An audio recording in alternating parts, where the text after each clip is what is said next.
여러분 안녕하십니까, 박인성입니다. 윤석열 대통령과 한동훈 비상대책위원장이 충돌했죠. 충돌한 이후에 지금 모든 유튜버들, 보수 우파 유튜버들은 지금 거기에 지금 관심이 쏠리고 있습니다. 저도 마찬가지입니다. 오늘 봉합한다는 그런 뉴스도 나오고, 그 반면에 한동훈 위원장을 내치고 원희룡 전 장관을 비상대책위원장으로 앉힐 것이다, 이런 말도 지금 나옵니다. 하지만 어떻게 될지는 모릅니다. 시간이 좀 더 지나봐야 될 것 같습니다.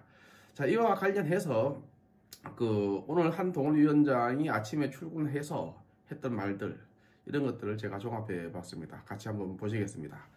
윤석열, 한동훈 국민의힘 비상대책위원장이 22일 제 모든 것을 아낌없이 쏟아붓겠다는 각오로 이 자리를 받아들였다.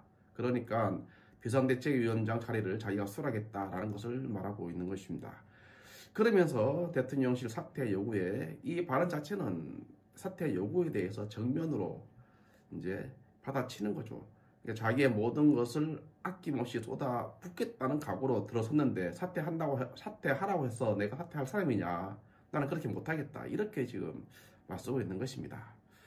한동훈 위원장은 이날 국회로 출근하며 기자들과 만나 당의 변화된 모습을 국민들께 잘 설명드려서 지금 더불어민주당의 이상한 정치와 발목잡기 형태로 국민을 고통받게 하고 이 나라의 미래가 위협받는 것을 막겠다, 이렇게 당신의 이 각오를 이야기했습니다. 그러면서 선민후사하겠다, 이렇게 말했습니다. 이게 지금 이제 본인의 과거 했던 어떤 포지션과 하나도 달라진 것이 없는데, 오늘 또 새롭게 이런 말을 들으니까 어떤 생각이 드는가 하면, 마치 대통령실을 향해서 나 그만두지 않아, 나 끝까지 갈 거야, 이런 각오를 새기는 듯한 느낌으로 들리는 게 저만 그런지는 모르겠습니다. 자, 계속하겠습니다. 한동훈 위원장의 선민후사, 그러니까 선민후사는 지난 21일 김경률 비대위원회 김건희 여사 명품을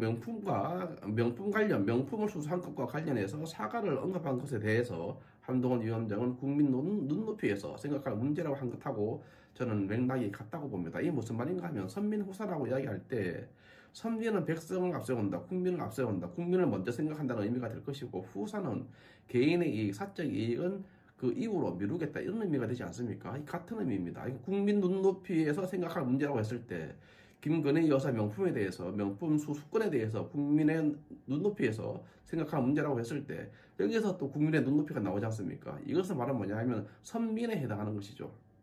백성을 먼저 생각한다, 국민을 먼저 생각한다, 국민 눈높이에서 생각하겠다, 맥락이 같습니다. 그러니까 항상 이 문제를 한동훈은 국민을 끌어들여서 국민을 내세워서 지금 이야기를 하고 있는 겁니다. 하지만 실질적으로 김건희 여사 명품백 수수는 국민을 끌어들일 것이 못 됩니다. 왜 그런가 하면은, 이 사건 자체가 함정 몰카 아닙니까? 함정 몰카의 성격은 정치적인 성격이 강한 겁니다. 정치적으로 해결을 해야 되는 부분이지, 이걸 국민을 끌어들여가지고 해결할 문제가 아니다, 저는 이렇게 봅니다. 또 하나가 뭐가 있는가 하면은, 국민의 눈높이로 끌어들인다고 했을 때, 국민의 눈높이, 무엇을 기준으로 국민의 눈높이를 이야기할 것인가 합니다. 투표를 할 겁니까? 김건희 여사 수수에 관련해가지고 사과할 것인지 말 것인지 국민투표에 붙일 거예요? 그거 아니잖아요. 그러면 여론조사를 이제 생각할 텐데, 여론조사라는 것도 그렇습니다. 여론조사 기간마다 다 정치적인 성향이 달라서 그 조사가 이상하게 다르게 나옵니다. 그리고 있는 그대로 발표하지도 않아요. 그런 지금 대한민국 현실이 그렇습니다. 대한민국만 그런 게 아니에요. 전세적으로 그렇습니다. 편향돼서 자기가 지지하는 방향으로 그렇게 여론조사가 되게끔 그렇게 조작을 한단 말입니다. 그런데 이러한 조작된 여론조사를 믿고, 예를 들어서 60% 이상 사과하라고 나왔다, 그러면 김건희 여사 사과해야 된다고 말하고, 그 이하로 나왔다, 그러면 사과하지 말아야 된다 그러고, 그렇게 말할 겁니까? 그게 무슨 비상대책위원장이고 그게 무슨 정치인이 할 짓입니까? 그건 아니라고 보는 거죠. 여기에 끌어들일 것은 국민을 끌어들이는 것이 아니고, 정치적으로 판단하고 정치적으로 해결해야 된다.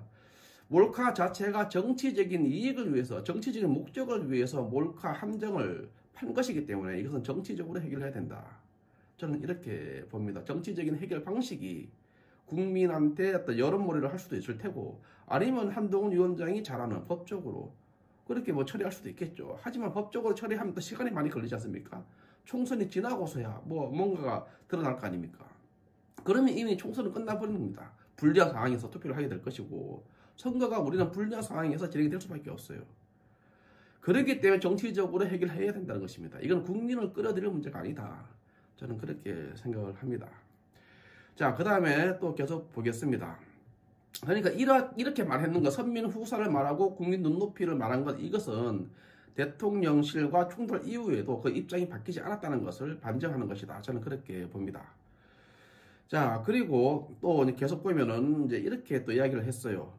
그 대통령실에서 사퇴를 요구한 게 과도한 당무 개입이라는 지적에 대해서 어떻게 생각하느냐라고 물으니까 이렇게 대답을 합니다. 제가 사퇴 요구를 거절했기 때문에 구체적인 내용을 말씀드리지 않겠다.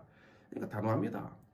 본인이 그 사퇴를 거절했다고 해요. 뭐 들리는 이야기로는 대통령도 있었고 그 비서실장 그리고 그 뭡니까 원내대표도 같이 있었다 그래요. 그 자리에서 이제 사퇴를 요구했다라고 하는데 글쎄 그렇게 단호한 이야기들이 서로가 같이 앉은 자리에서 나왔는가 그건 모르겠습니다. 그런 소리가 나오는 것입니다. 그러면서 또 당은 당의 일을 하는 것이고 정의 일을 하는 것이다. 이렇게 이야기를 했습니다. 그러니까 정은 정부니까 당은 당이고 정은 정이다. 대통령은 대통령이고 비상대책위원장은 비상대책위원장이다. 딱 나누어서 이야기를 하는 거죠. 이렇게 말하는 배경에는 아마 이런 걸 겁니다. 윤석열의 아바타 뭐 이런 이야기가 나오기 때문에 거기에 대해서 좀 벗어나고 싶은 그런 게 있지 않았을까라는 생각이 좀 듭니다. 그러니까 당과 정에 있어서 박근혜 대통령 같은 경우는 이명박 대통령과 각을 세우면서 비대위가 성공한 케이스는 맞습니다. 하지만 대부분 실패하는 경우가 더 많아요. 박근혜는 좀 특별한 경우라고 저는 보여지고 일반적으로 대통령과 각을 세워가지고 잘 풀리는 경우는 없습니다. 자, 계속 보겠습니다. 죄송합니다. 어쨌든 이제 그러니까 아바타, 그러니까 윤석열 대통령의 아바타 역할이라고 생각했는지는 몰라도 본인의 어떤 자기의 어떤 입장, 자기의 어떤 자리 이것을 확고하게 하겠다 이런 이제 그 입장이 아닌가 이렇게 이제 생각을 합니다. 그렇게 생각하게 된 배경에는 아마 아바타라는 어떤 조롱거리 아니면은 뭐 어떤 그런 공격거리에 대해서 미리 본인이 그 방어하기 위해서 자꾸 거리를 두는 듯한 그런 느낌이 드는데 그래가지고 되지 않는다. 얼마든지 방법은 많습니다. 그러니까 윤석열의 아바타가 아니라 윤석열이 시즌 1이라면 본인은 보수 우파가 시즌 2 이렇게 나가면 되는 겁니다. 그러니까 시즌 1, 시즌 2 이런 식으로 나아가면은 얼마든지 각을 세우지 않고 대통령실로 각을 세우지 않고 자기가 리드하는 대로 당을 이끌어갈 수가 있어요. 그 대통령실과 각을 짓지 않으면서. 그런데 하필이면은 아바타라는 그 프레임에 거기에 좀 그 본인이 벗어나려고 하는 그런 모습을 보임으로 해서 오히려 지금 그 내부에 당과 정 그리고 국민의힘 내부에 또 국민들조차도 지금 분열되는 또는 그 걱정이 지금 아주 국민들이 얼마나 좀 걱정이 많습니까? 보수 국민들이 이렇게 지금 몰아가고 있는 것입니다. 이렇게 돼서는 안 된다. 저는 그렇게 생각을 합니다. 자, 좀 더 보겠습니다. 그 일각에서는 갈등의 원인으로 윤석열 대통령의 부인 김건희 여사 리스크가 꼽히는 데 대해서 어떻게 생각하느냐 이렇게 질문을 합니다. 그러니까 제 입장은 처음부터 한 번도 변한 적이 없다 이렇게 말을 합니다. 그리고 김건희 여사 자 여기 이렇게 말을 했는데 이 대목도 그렇습니다. 김건희 여사 명품백에 대해서 한동훈 대표의 입장은 분명합니다. 뭐냐 하면 딱 두 가지로 나누어져요. 하나는 뭐냐면 몰카 함정은 팩트라는 겁니다. 그리고 또 하나는 뭐냐면 국민의 눈높이에서 생각할 것이다. 무엇을 김건희 여사 명품백 수수에 대해서. 그러니까 이렇게 두 가지로 나누어지는 겁니다. 그러니까 몰카 함정 팩트라는 부분은 뭐냐 하면 이건 분명히 범죄 행위다. 이렇게 한동훈 위원장도 지금 보고 있는 것입니다.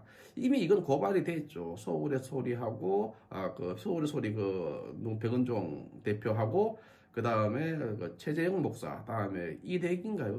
이명수 기자죠. 김명수인가요? 이명수 기자 같은데. 좀 고발을 해놨기 때문에 법대로 처리를 하면 된다 이런 입장이 하나가 있는 것이고 또 하나는 뭐냐 하면은 국민 눈높이 여기서도 국민을 소환합니다. 국민 눈높이에서 처리를 하겠다. 이게 아까 제가 말씀드린 것처럼 이건 기준이 뭐냐는 거지. 국민 눈높이의 기준이 이제 애매모호한 겁니다. 국민을 자꾸 소환할 것이 아니라 이것은 정치적인 문제다. 정치적으로 해결해야 된다.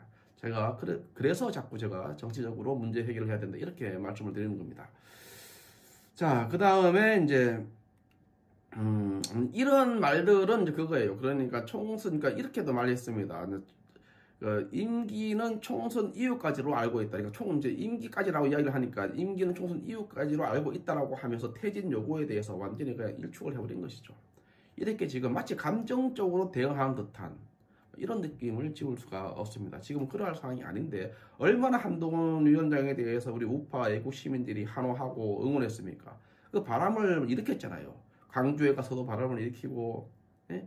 부산에 가서도 바람을 일으키고, 얼마나 보수 우파 국민들이 환호를 했어요. 너무나 안타깝습니다. 지금 상황이.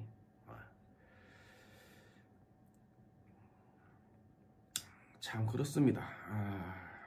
그리고 또 이제 더 말씀을 드릴 수 있는 게 그러니까 386 운동을 좀 해야 될 것 같은데 이 386 운동권에 대한 이야기도 오늘 회의 자리에서 나왔다고 합니다. 이렇게 이야기를 했어요. 저는 민주화 운동한 분들을 마음 깊이 존경한다. 이렇게 말했습니다. 그러니까 민주화 운동하신 분들을 존경한다는 것이죠. 그렇지만 민주화 운동은 우리 모든 국민들의 공이라고 이야기를 했습니다. 그러면서 그때 정말 사랑도 명예도 이름도 남김없이 헌신했던 분들이 과연 임종석 같은 분들처럼 몇십 년 내내 기득권 정치를 하고 있냐. 그러니까 임종석 같은 사람, 운동권 세력이 몇십 년 동안 기득권의 자리에 있으면서 정치를 해왔다는 겁니다. 그러니까 한동훈 위원장이 386 운동권을 바라보는 시각은 뭐냐 하면 이 사람들의 이점적인 것을 보는 것이 아니라 기득권자라는 거예요. 그냥 기득권자. 그냥 고인물. 그러니까 낡은 물이다. 이제 좀 가라. 이런 의미밖에 되지 않습니다. 저의 시각은 그렇지 않거든요. 이 386 운동권 세력 때문에 대한민국이 점점 자축으로 옮겨가고 점점 공산 세력과 같이 움직이는 친북적인 종북적인 성향 때문에 저는 386 운동권을 해체해야 된다. 물론 386 운동권이 기득권이 되면서 자식들을 유학 보내고 그러면서 반미운동하고 이런 도덕적인 부분도 있지만 무엇보다 중요한 것은 저는 이념적인 색채 때문에 386 운동권 청산이라고 저는 생각을 하거든요. 근데 한동훈 위원장은 그렇지 않은 모양입니다. 한동훈 위원장 눈에는 그냥 고인물 정도, 기득권 세력 정도로만 보이는 것 같아요. 그러니까 지금 나이가 51인가요? 50인가요? 91학번인가요? 92학번인가 모르겠는데 그러다 보니까 그런 것인가 이런 생각을 합니다. 이래 가지고는 기존의 보수 우파 자유민주주의를 추종하는 국민들은 이런 것에 대해서는 좀 동의하기 힘들죠. 다만 한동훈 위원장이 386 운동권 세력을 청산하겠다고 하니까 우리 국민들이 다 환호했는데 그 밑바탕에는 뭐냐 하면은 운동권 세력의 기득권의 어떤 구태의연한 그런 모습에 대해서 실증나는 것도 있지만은 이자들의 어떤 이념적인 성향이 위태로워 보여서 대한민국이 위태로워 보여서 청산해야 된다고 생각을 하는 것이거든요. 근데 한동훈 위원장은 조금 우리하고 좀 생각이 좀 다른 부분은 있는 것 같다라고 이제 생각을 합니다. 예를 들어서 이런 거예요. 김영삼 정부 시절에 민중당 출신 이재호하고 그 노동운동의 레전드라고 불리는 김문수 의원을 김문수 지금 경산노 위원장이죠. 김문수를 이제 영입을 했어요. 그리고 국회의원 만들었습니다. 민중당이 어떤 정당입니까? 완전히 잡발 중에도 완전 최선봉에선 잡발이었습니다. 그 당시에. 이재호가 또 누구예요? 이때 같이 운동을 했던 사람들이. 그러니까 이재호하고 김문수가 민중당을 만들 때 이명박 대통령은 현대에 있었고, 그렇죠? 현대에 있었고, 그 전에는 같이 운동을 했던 사람입니다. 학생 운동을 같이 했던 사람들이에요. 김문수, 이재호, 다음에 이명박 다 같이 했던 사람들이죠. 하지만 이분들 이재호하고 김문수, 특히 김문수 같은 경우는 완전히 전향을 해서 지금 반공주의자로 지금 명성을 날리고 있습니다. 지금. 자, 이 정도로까지 전향을 해야만이 운동권을 청산했다, 운동권 마인드를 청산했다, 이렇게 이제 말할 수 있는 것이지. 그렇지 않습니까? 그런데 한동훈 위원장의 그 측근에 있는 지금 비서실장 김영동이라든가 김경률은 어떻습니까? 전향을 했습니까? 전향하지 않고 지금 비서실장이 앉아있고 전향하지 않고 지금 비대위원이 된 거 아닙니까? 이들조차도 이런 것조차도 국민들은 지금 지켜봐주고 있는 것이라고요. 한동훈 위원장에 대해서. 국민들의 이런 마음을 한동훈 위원장은 진짜 알아야 됩니다. 아까 국민의 눈높이라고 이야기했는데 이런 국민들의 눈높이에서 좀 바라볼 줄 알아야 돼요. 이런 국민들의 눈높이에서. 엉뚱한 것을 자꾸 국민의 눈높이를 가져올 게 아니라 이러한 김영동과 김경률 같은 사람을 비대위원과 비서실장으로 앉힌 것을 보수 우파 국민들은 그래도 지지해주면서 박수 쳐주면서 지켜보고 있다는 것, 이런 국민의 눈높이를 좀 봐줬으면 좋겠다. 이런 것들을 생각해야 된다. 이런 말씀을 드리고 싶습니다. 오늘 녹화하다 보니까 시간이 좀 15분이 벌써 넘었습니다. 마쳐야 되겠습니다. 감사합니다.